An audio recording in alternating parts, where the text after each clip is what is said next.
working off the momentum of the building project from the 1950s. St. Matthew's prayerfully embarked on another new project to expand and update its ministry facilities in the early 1960s. The original two-room school building, which had been used to guide, instruct, and nurture Jesus' little lambs for 30 years, was being torn down in order to make room for a brand new building for the Christ-centered education of the next generation of children in the Oconomowoc area, like the Smith siblings, who in the early 60s were in elementary school at St. Matthew's and remember back fondly on their time in school. Well, for me, it was a lot of the fun activities at recess. I have to admit, there was great times in the winter. We were able to go ice skating on LaBelle. They always plowed out a rink for us, playing King of the Hill, the older... Snowbanks? On the snowbanks, huge snowbanks. The upper graders against everybody else. Obviously, education was not important to you as it was for me. Education here at St. Matthew's. No. I'm sorry to add into that. But in order for this newly imagined school to become a reality, St. Matthew's would need to figure out how to hold classes while this new school was being built. Well, we were kept in the basement for 2 years. At least, what do you remember? 2 years I was in the basement. We were divided by green curtains, dark green curtains. The lighting was not very good, so it was kind of dark down there. The first and second grade were privileged because we were in a room that had actual walls in it, so that was kind of nice. We ate our lunches down there. I remember getting milk delivered outside the door, and in the winter it wasn't uncommon for it to be frozen.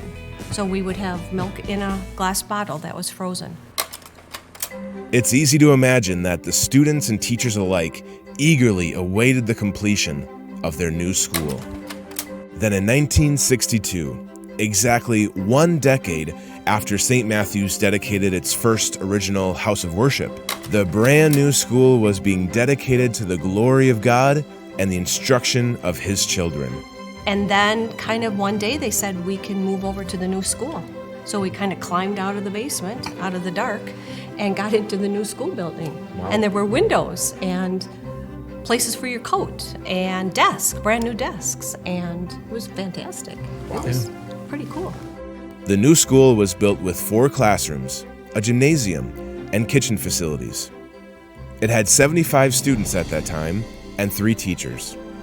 A 4th teacher was later called in 1966, as enrollment had reached over 100 students.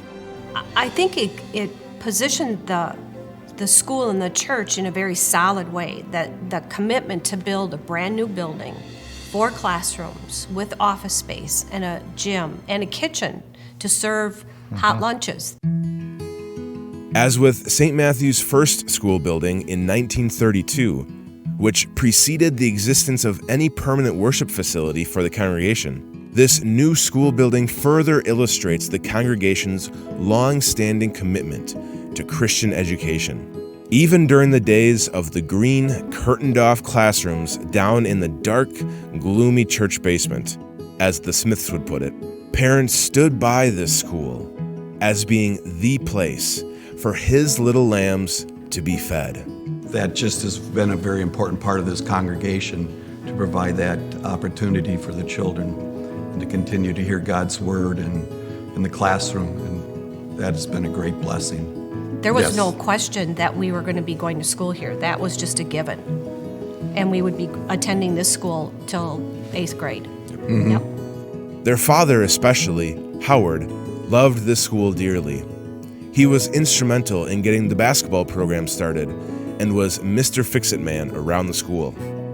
He just had a love for serving at the church, and what he saw was the need for getting the kids into a basketball league. He started coaching. He made sure that we had tournaments and really become somewhat of an athletic program going that probably continues to this day.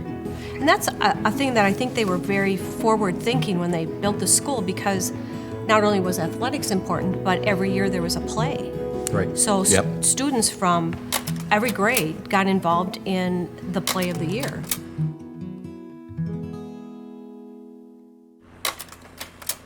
It wasn't long after the new school was built that enrollment continued to increase.